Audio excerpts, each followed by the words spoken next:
It is the Sweat Equity Podcast coming to you from Cigar City Studios, podcast studio in the Toco Works office. I'm your host, Law Smith. I am a comedian.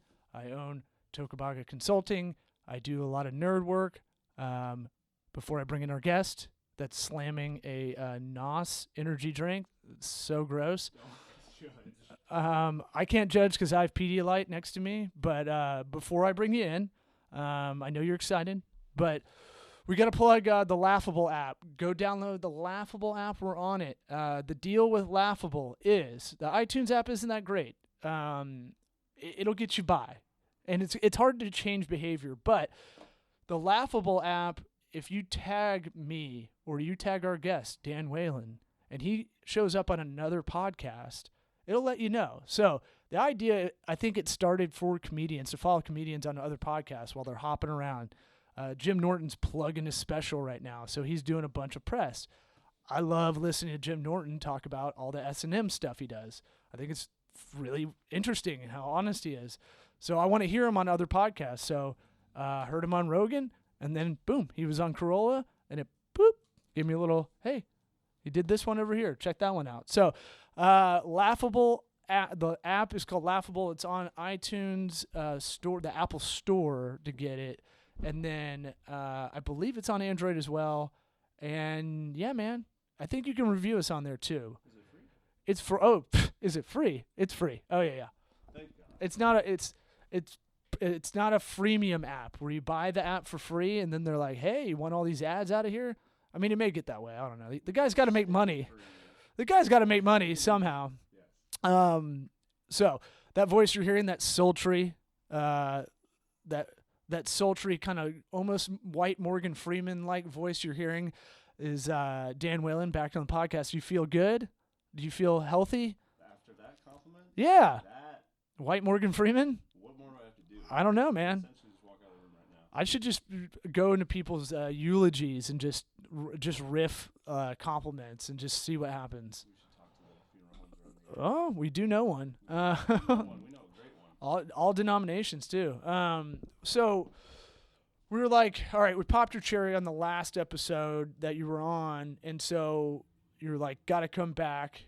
Like, basically, you're like, it can be Rocky 3 or Rocky 4, just not Rocky 2 or 5. I'm good with Rocky 4. Rocky 4 will be a huge win. I guess 2 he won and 1 he didn't, right? But just let's just say, never Rocky 5. Rocky himself, or are we actually talking the movie winning? Because that's really... Oh, I'm going just the character. So I'm Balboa. In this bad metaphor, yeah. Yeah. With respect to America. You're more of a Klitschko, really. Exactly. Yeah. That's what I thought. Just with darker hair. Mm-hmm. Except he's only 5'11" in real life, I believe. Klitschko? Yeah. Both of them? No, wait, no. Lundgren, who played Klitschko, he might be taller. No.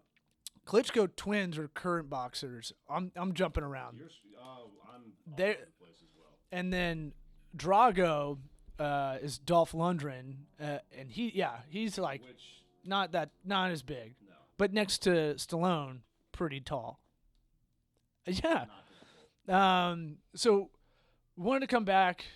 I was like, what are we gonna throw out there? And you're like, let's talk about kind of employee path, employee kind of training or career path or any of that.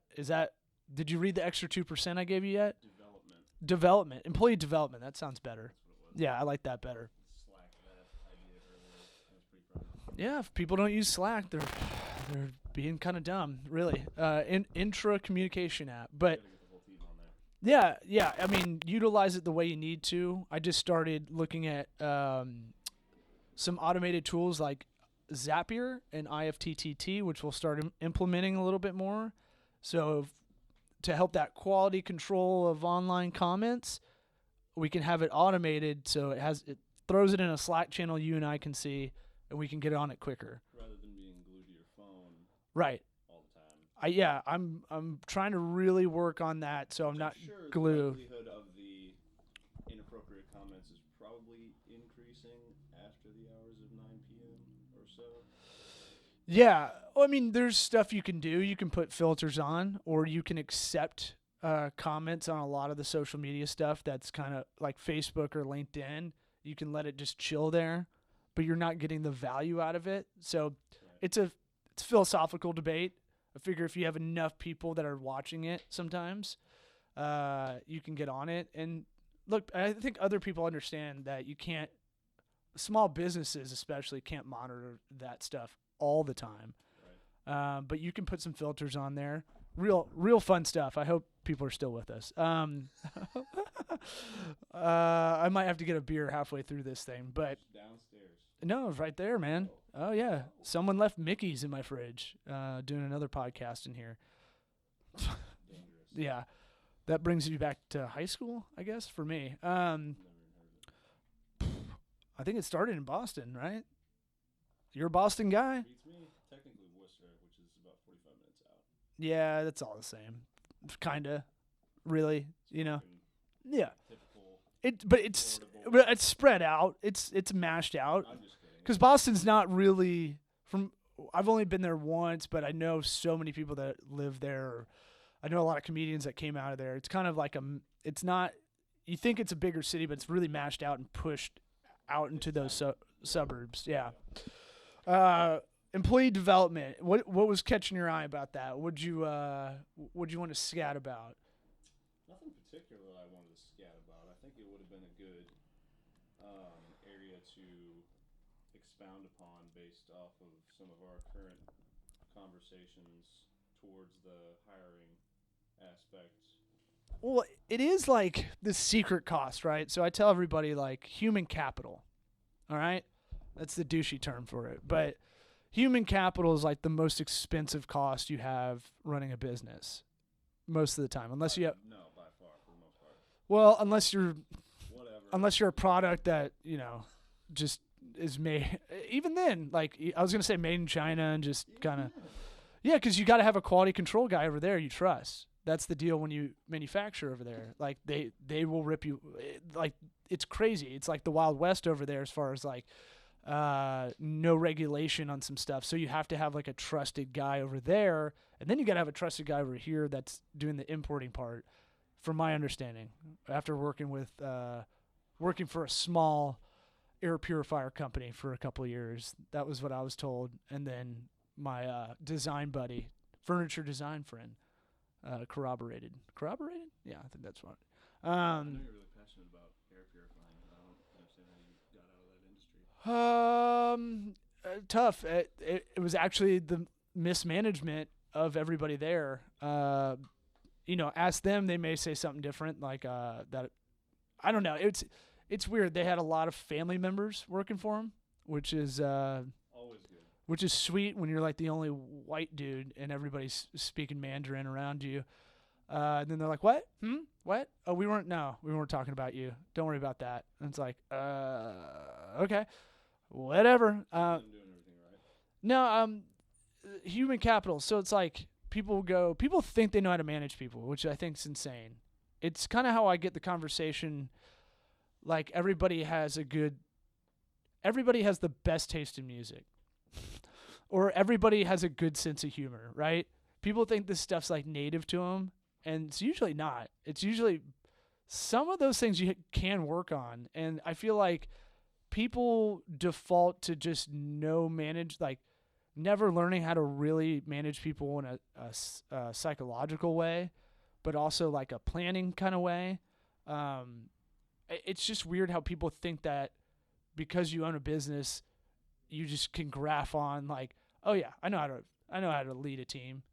Are you dealing with that, or have you dealt with that? Me personally? Yeah. No. The other person in the room. No. I mean, did you mean like? All right. As the employee or the employer? Either way. Either way. Most people have had it as the employee. If you're talking about if I've had a incompetent leader. Yeah. That's always tough. Good. You can hold that like a rapper if you want. You don't have to put it in the stand. It's not stretching, so you got to do like this. Extender. Now you got it flaccid. It's good pod. We're all yeah. set. No, yes.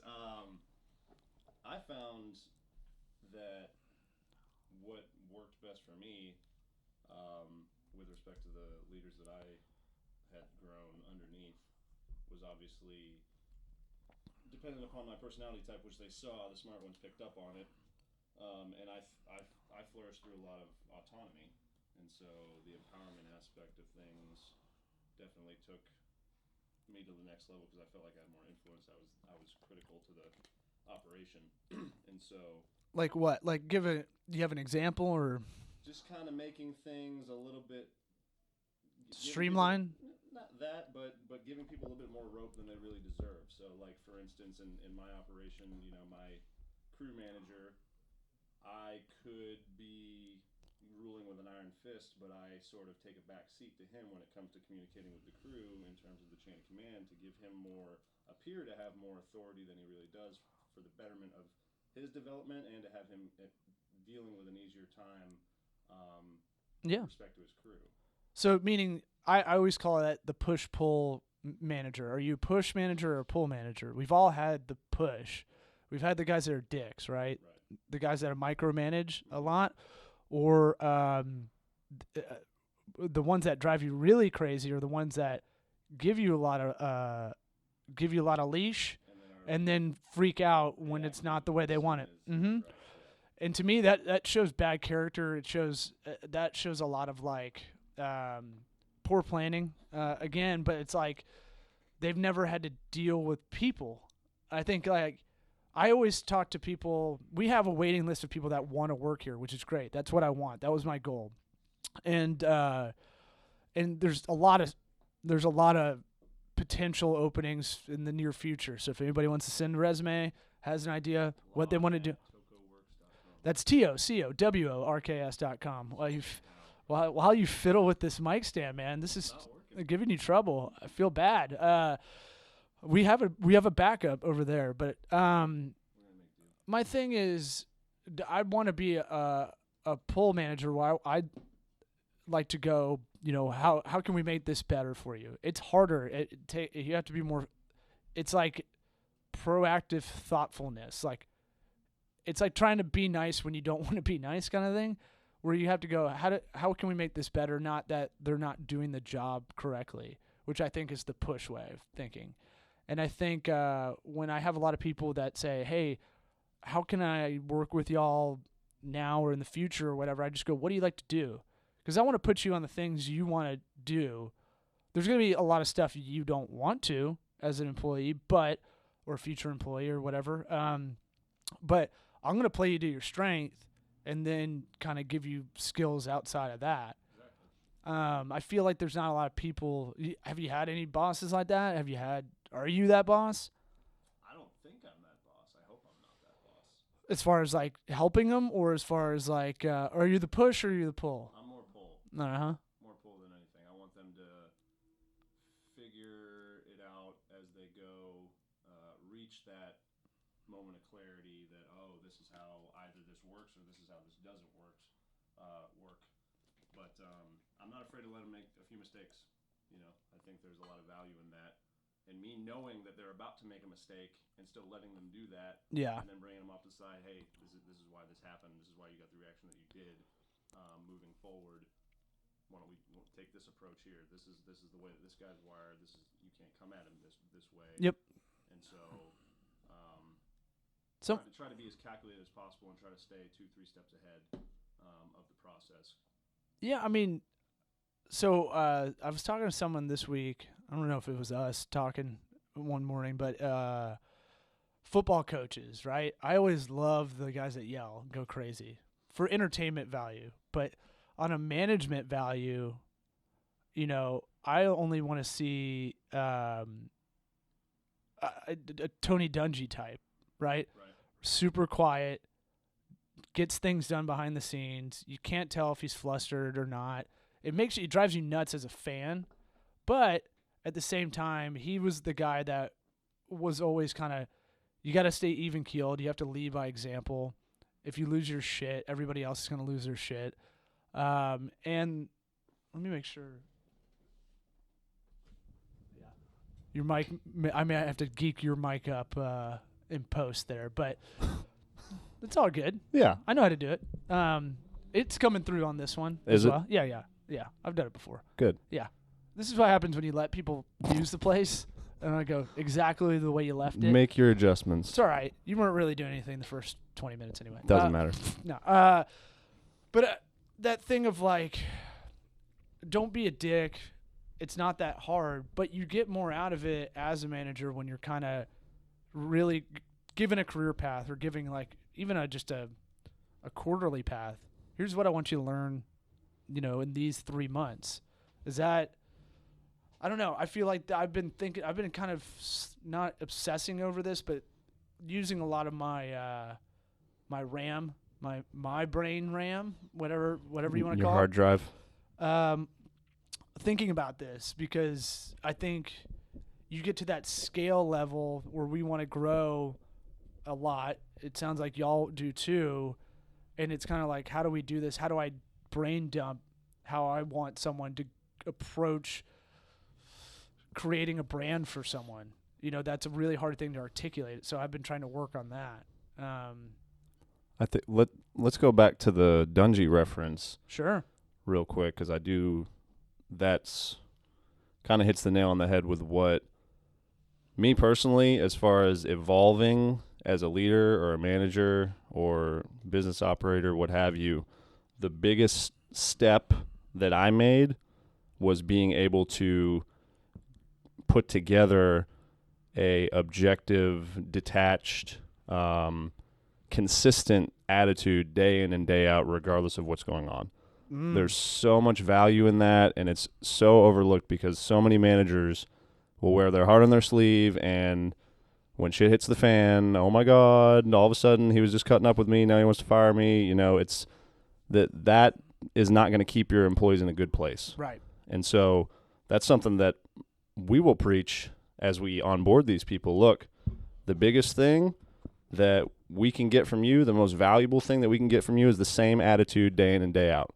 Yeah. You are who you are, so figure out what that looks like and bring it to work every single day. That's a really tough one too. It's so hard. Yeah, it's tough. I definitely struggle with that. Having the consistency of your attitude is weird.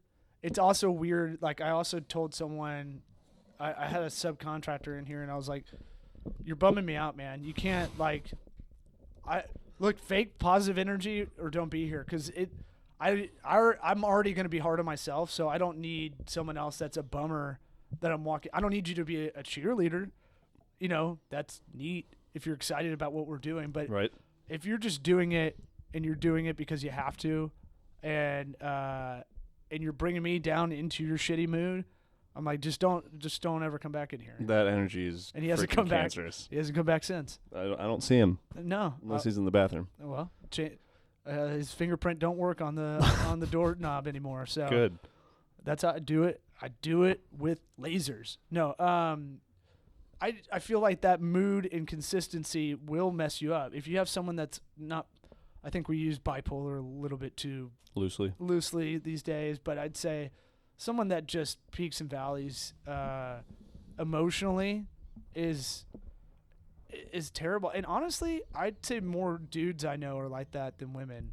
I know that was sounding like you're setting up to say females, but I think guys don't know how to control anger a lot of the time, and maybe here is the sexist part. Maybe more females are more accommodating in a lot of ways because there's a lot more empathy. I feel like with a lot of women. I don't know. In the workplace. Half of that's just being conscious about it. Just having the awareness that, okay, this is something I do, and this is causing me problems.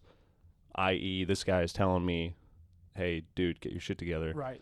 And then next time, when you realize you're going down that road, you're starting to think that way. Holy shit! Let me rein myself in, and then make the adjustments. A lot of people can't do that. It's kind of my beef with spatial awareness and how people don't have it at the.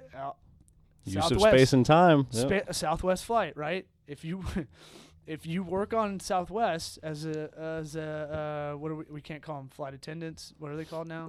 Concierge? I don't know. No, airline associates. Sure. I really don't know. But I was like, at a certain point, if your butt is too big to go down the aisle straight forward, I don't know what that ADA requirement is. I know a door's 36 inches if you build a place, but the plane, literally, I've seen so many flight attendants where both hips, guys and girls, both hips are hitting everybody and waking them up as they're going. Well, and you have the element of the bag too. Yeah. Where's that supposed? I mean, do you twist it in front? What do you do? I mean, if you got the satchel, the little Indiana Jones messenger bag, or they come by with the basket of stuff, and you're like, oh, sweet, and then they charge you, and you're like, really? or the kid. Or the kid. Yep. Yeah. So, I feel like spatial awareness. No. I just wanted to go on tangent about that, but there is a lot of things about. Did you take any management classes? I know you're a big reader for business books, which is really cool because I feel like I taught myself a lot of stuff in a way, not a complete autodidact, I think is the real term, but where you teach yourself basically everything. Right. But I think for that to be pure, you'd have to like literally not use YouTube or read a book or any of that. Like you literally teach yourself all that stuff. Right. But that's how I learned. I just watch YouTube videos to develop skills. Management wise, I had some great bosses to learn what's good to do and what's bad to do. Right. And I try to just pluck all the good stuff and really try to not be the bad part. Is that kind of where you're at, or do you have any book recommendations? I think because my previous line of work was heavy on the sales aspect and not so much me doing it. It was in the health and fitness business, but teaching people how to sell, so understanding the psychology of sales. A lot of that has to do, or a lot of being a successful salesperson is bringing the same package each and every time and not coming across like you're putting on a big performance. Yeah. So, because that just doesn't fly anymore. But also, too, when you're selling, you can't be attached to that outcome. The customer can't feel that you need that sale to take place. Oh, yeah. They have to feel an indifference that you are essentially just an expert, just positioning yourself to help them or solve their problem, provide a solution for what their needs are currently. If you go with them, great. If not, no problem, as long as the solution gets presented to them and executed. Yeah, and when you're really broke and you have to do that, that's tough. That's tough. That is that's the tough. act. Yeah. The act is, it's like the Prestige where the two magicians love that one guy who could put a fishbowl between his legs, but the real trick is him just walking around with a fake limp. Prestige. Yeah, it's a very underrated movie. I don't know how many times it's been referenced on any podcast. Oh, really? Yeah. Definitely on this one a few times, but the magic trick from that magician was that he walked around with a bad limp so he could do one trick, which was a fishbowl. He basically did his whole act with a fishbowl underneath like a dress kind of thing, a sari kind of deal. But that's kind of the same thing where like there's so many people in that sales area that are like, I gotta fucking close. I gotta do it. It's the guy in Glenn Ross, yeah. Old Gil. Mm-hmm. That's the one they call him on The Simpsons, where it's like, Gil's got to get a sale today, like, or I can't go home kind of thing. So you have to make sure you're not Jack Lemmon in that. Right. And or Biff Loman, Death of a Salesman. I've never seen that. It's a book. Great book. Old school. It's a play too, right? Mm-hmm. Yeah. Yeah. And you have to appear like just even-handed, calm. But you're right. Detach yourself if you can't really do that a little bit. And another thing he said that's really good is that it kind of just is what it is eventually. And it's not life or death. That's another thing you got to learn while trying to do business development and sales. It's like you'll get it or you won't. And you just keep on going. Right. No matter what. Where was I going to go with this? One more point to that. Pick it up, man. Bullet. Take the ball. Yeah. I'm picking it up. I'm going to the end zone with this one. Mm-hmm. But something my mom, shout out to Mom. Oh, what up, Mom? What up, Mom? Love you. When she was teaching me driving, when she was teaching me how to drive, she emphasized, okay, people are insane. And so what I need you to do when you're behind the wheel is expect people to be idiots. Expect them to drive across the opposite lane and run into your car. Expect that to happen. Yeah. Be prepared for that. Obviously, defensive driving, whatever. But that goes into the same token as managing your attitude on the job. Take those things in stride, conflict, engage in it. It's going to happen, so just expect it to happen. Be ready. Yeah, and don't avoid it either. Don't avoid it. Yeah, get excited. Even as a manager, you don't want to do some conflict where you're like, ugh. I've been conscious of working on that since we started this firm, because it's like you can't put off these things because it ends up fucking everybody basically. But it's like, I don't really want to open this email or deal with this or call this person up. I've done it. It's the worst. So I do not recommend that. But it's a reps thing, right? Eventually you don't care, like it doesn't phase you because you have the reps to go, oh, okay, this is how people are. Right. So someone doesn't show up a few times. Thus is your learning curve for any position or job or whatever. And you know that can be a potential thing, but it's weird how you have to. It has to happen for you to really kind of be able to deal with it. Like you can shadow as many people as you want. If that employee doesn't show up, that first time is gonna suck. Right. When you're gonna go, hey, you're fired. Don't kill me later. Right. But that's not the way to do it. It's always like, look, here's the math of it. You didn't show up for 3 days in a row. I saw pictures on Facebook that you were at Senior Frogs doing tequila shot. Senior Frogs. Is that what it's called? Yeah. Yeah. Is there one around here? No. I didn't think so. You went to Puerto Rico. Cancun. Old Town. Or Cancun. Old Town. And you went to Senior Frogs. I could see it. I was going to fire you before that anyway, but now I have evidence because you got to get all legal sometimes. But sometimes not you don't want to. No one wants to. Nobody wants to get in the courtroom. But what? So anything else, Mama Whalen, Mama? Oh, geez, that's a can of worms right there. Yeah.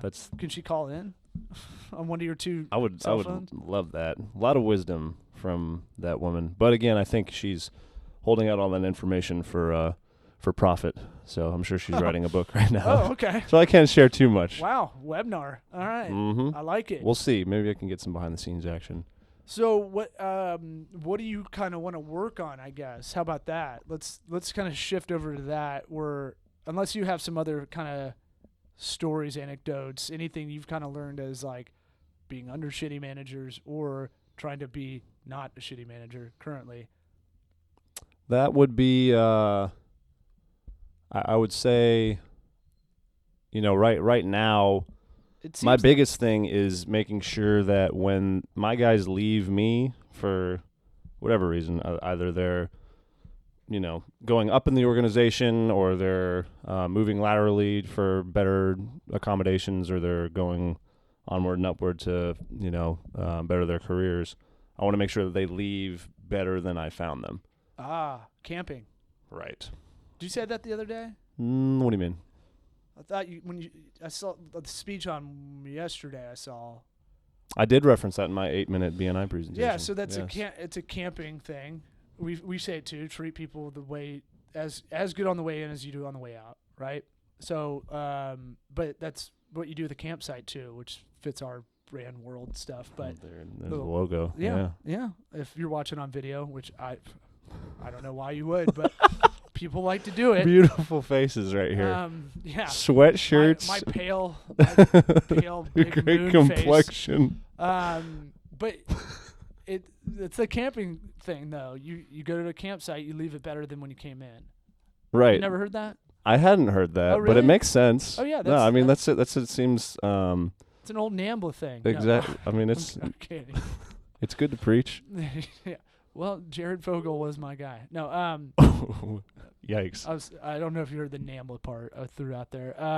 You know what NAMBLA is? Mm-mm. The National Association of Man, Boy, Love, something like that. Love children? You never heard that? No. South Park did an episode. Oh, I wasn't I was a Family Guy person. Oh, I like both. That's cool. I'm by cartoon. By cartoon.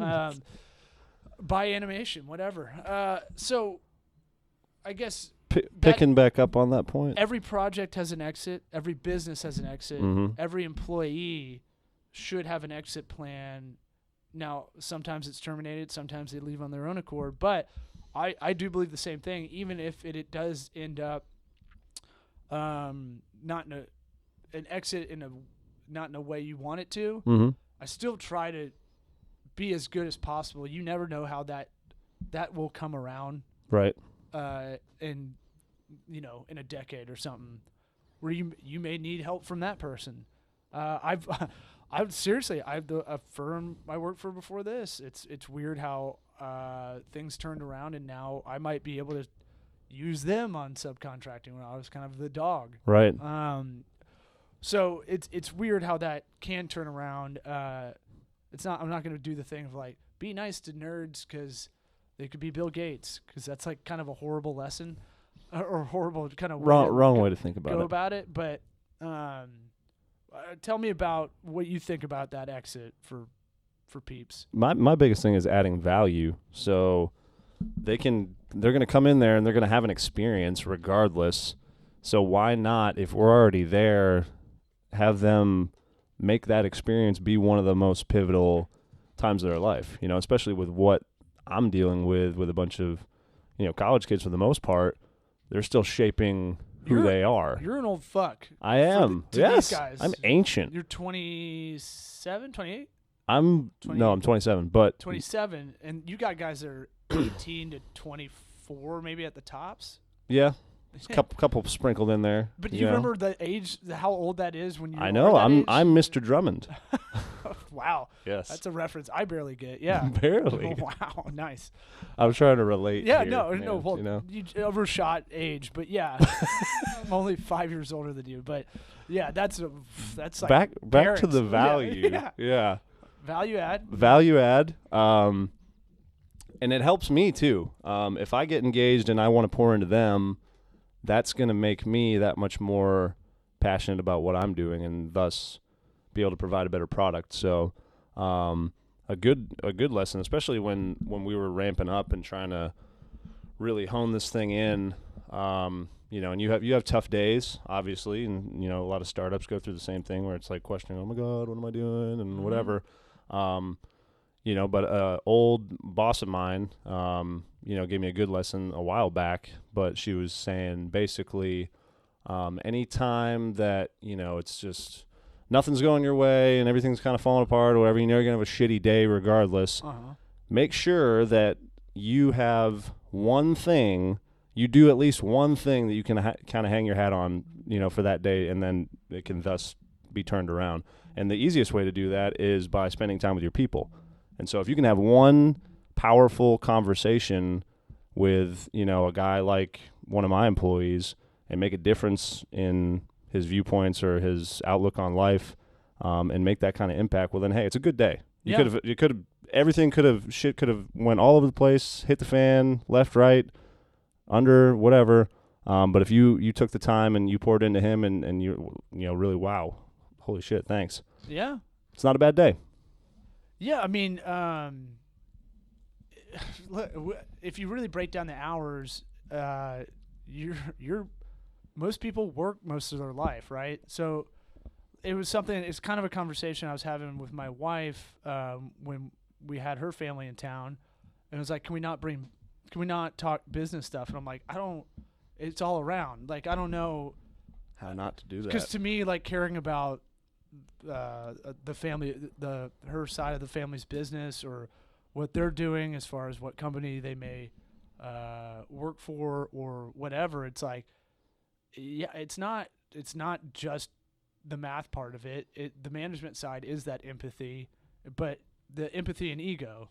Have I sent you that? Mm-mm. I don't know if I can technically. I'll preface it, because it's a Harvard Business Review case, so I don't want to get sued by HBR, which is actually, they have a lot of good stuff on their site. They try to go a little clickbaity with some of the articles now, but there's still a lot of good resources on there. Pay per read?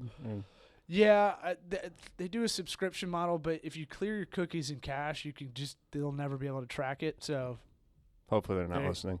Same with any of the business journals in your respective city. Yeah. We're in the Tampa Bay area. They'll let you read like 3 or 5 or whatever. If you just clear all that shit out, they can't track you. That's a good idea to do anyway. Well, yeah, depending on what you use it for. That's what I'm saying. There you go. Yeah, please, clear history after I die. It won't even make sense. Or I'll look like I'll look like a murderer. Like it'll be like, huh? What is he looking up? When you hand the computer over to your wife. No, I just have before. it. I've got a chip in me that when I expire, it just implodes. When I expire, it implodes. Yeah, man. You can't have that shit out there. You were prepared. Yeah. Morbidly, when you have a kid, you think about death a lot. It's fucking weird. Yep. You'll do it too. Do not look forward to that. Yeah, it's why a lot of people get life insurance, do their will and stuff, because you're like, oh, this is almost halftime. Estate planning. In a weird way. Yeah. I heard it from another comedian, didn't think about it until we had our kid, and I was like, oh wow, that is strangely narcissistic and morbid at the same time. But what was I talking about? You were going about employee development. Yeah, I had a. Now I got sidetracked. Having the empathy and ego thing. I don't even smoke anything, and it's kind of like that just sometimes. So people are like, "Are you having a stroke?" I'm like, "Hold on, I'm thinking. I just don't want to say." Half my face doesn't work right now. Are you playing freeze tag? So empathy and ego, and this was for a Harvard Business Review case that was mainly about sales, right? Kind of like what we were talking about a little bit ago. You need enough empathy to find out needs, to know what's going on, to really feel what that company or that person has in their shoes, and then you need the ego enough to make a deal. Portray confidence. Yeah, or just have it. Have it. Yeah. No portraying. I mean, after a while, you should. That's a facade. Yeah. Yeah, because that's not real ego, right? I guess it can be, but the point is you need to have both sides of those coins to really to manage as well. So you need enough empathy. You can't be best friends with everybody that you hire. No. And it goes vice versa if you're an employee too. Oh, I wonder why he's doing these changes. And most people do it in a irrational way, like, fuck this, he's not even thinking about us, or he or she is not thinking about us, the manager, the boss, or whatever. But if you really sat and thought about it, most of the time a lot of stuff makes sense in a logical way, like, oh, they're preparing to buy this company, so they're stressed on us. It's a little projection. Just take it on the chin, move on. And so I always think of that empathy and ego article. I'll let you read it but not have it, because I had it in business school, so I had a license for it. But it really, that's kind of how I think about almost everything in business. And same with stand-up. You have to have enough empathy to, like, know you're dope, and know, like, you and see what's going on around you, and observe how other people get their elbow knocked in the southwest aisle, and how the flight attendant's just unaware of it, but maybe one of them is, and you're trying to see their face, whatever it is. You're trying to figure out that empathy part, but you have to have the ego to go on stage and talk shit. That's how you break it down? Yeah. Yeah, why not? How would you see that? Well, I mean, it's different. You're going from a comedian standpoint. Yeah, well, business-wise. So in the business development side, we kind of... Because ego's such a broad term, you know? Well, how are you looking at it? That confidence way. Yeah. And confidence comes with knowing what you're doing. So, like, if you have a sales job or you have a management job, and you don't have a lot of reps in the industry or as that position, why not absorb as much as you can? And now we live in this era where there's a lot of good free information. You have to sift through a lot of bullshit, but you can find almost any business class, for free online, or anything to read about how to get better in that area. And so ego is also just that confidence builds on itself once you really know what you're doing. And if you don't have reps, you need to read about other people getting reps. Have you encountered, with your history, have you encountered anything where there was either too much ego or too much empathy and not enough of the other? Oh, all the time, yeah. All the time. But you'll question it. That's the other part, too. Was I too light on this side, or was I too hard on this side when we were talking? I'll just use the sales example. But, if someone doesn't sign, because we're a client-heavy company, if someone doesn't sign, maybe I didn't really diagnose their needs, or maybe I didn't ask enough questions. Mm-hmm. That's you questioning your Lack of empathy. empathy, yeah. Or maybe I was just I didn't give them some of the tough love they needed, is the other side, where, too much ego is like, the crazy examples I always feel is like Boiler Room or Wolf of Wall Street. That was the one I was really trying to think of. But yeah, Boiler Room's great though too. It's underrated. But too high pressure, you can get to a point where you're so good you can be like, look at empirical evidence, but that doesn't mean that person wants to work with you. Right. So yeah, all the time. And I think about this kind of duality off business when you're kind of, let's say you're in a volunteer group or something. It happens in micro areas too, right? But a lot of people are trying to get something out of someone. Politicians are the worst at this. They have the craziest ego, but they have very little empathy after a while. And I feel like the higher you get on the chain, the bigger the ego. And like you start out with a lot of empathy as like a city council member. Right. And little, enough ego to get you there. But then that Code whole enforcement thing goes all the way up, and now it's 90% ego and 10 empathy. Does that make sense? Absolutely. That's a huge point right there. So I feel like that happens with athletes that are badasses.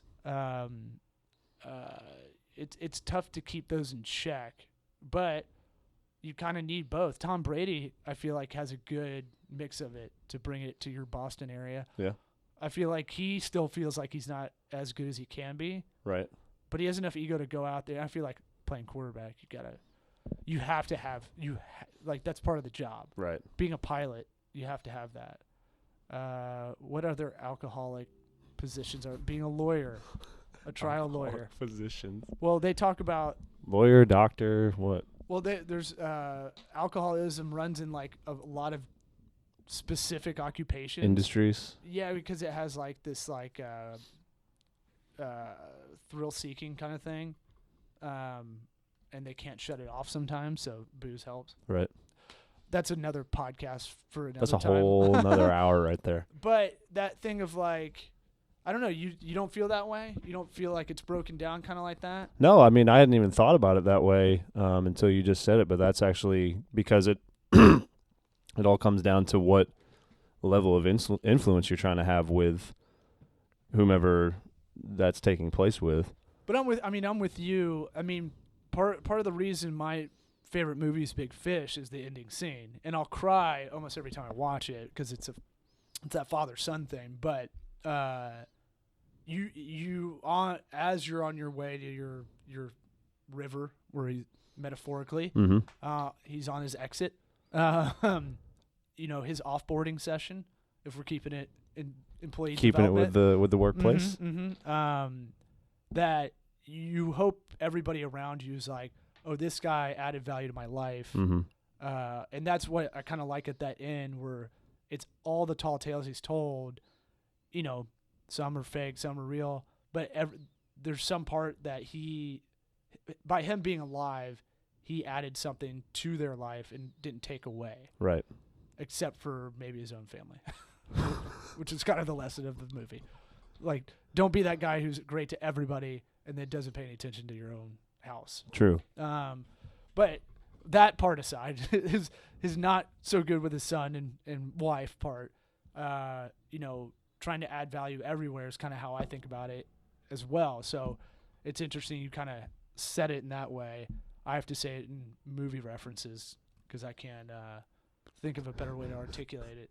Well, basically, what I'm thinking is if somebody's been with me for more than 3 months or so, and he's planning on leaving, if I don't feel good about how he's going to fare in the marketplace, I didn't do my job. Yeah. I've dropped the ball, obviously. Right. Whether that be just pure lack of attention to him, or it might have been just lack of investing in myself to be able to have content to push out to these guys and help them continually educate and learn and all, because that's half the battle. You have to stay learning yourself. You have to stay curious. Yeah, buy curious. And yeah, it's Buy cartoon curious. But it's one of those things where that's what we need to put in our Slack group is like a resources channel. So if sharing information like that's really valuable, and I know y'all's company talks about, trying to get a lot of business value and learning a lot about business by doing and by being around it and learning from guys like you and higher up in the whole kind of system. But it's one of those things where, just having that Slack channel of like, hey, I found this article, thinking about y'all, send it over. Well, I sent something into that thing I sent you that's yesterday, good. the online ads little podcast. So these guys are freaking. Yeah, that's great. Yeah. Because you're like, hey, I was thinking about you, thought about this, Right. download that, and I've got it subscribed and ready to go Boom. when I start doing housework. Mm-hmm. Yep. Only 10-minute episodes. How about that? That's when I listen to Turn and burn. a lot of podcasts. Got to do baby stuff. I pod it up when I cook. That's Yeah. actually my favorite time to pod. He cooks, he cleans. Ladies of the Tampa Bay area, I mean, Jesus. And he's got 27-inch pythons. Woo! Nature boy. Diameter? Circumference? I don't know. I don't even know if that's big. Combined. We've talked for about 50, man. Yeah. And speaking of my son and not being a shitty Speaking dad, of having to pick him up. I got to go pick up my 23-pound, 6-month-old. 23 pounds, 6 ounce, newborn infant. Mm-hmm. Trip. Anything else you got? Not entirely. Appreciate you having me. And Yeah. any of you fine Tampanians out there or Wesley Chaplains in need of moving services, junk removal services, labor services, packing, or just a friendly smile and someone to play checkers with, hire College Hunks. Wow. That's an interesting plug on a podcast. It's fine. Hyper localized. Hyper localized. All right, man. Thanks.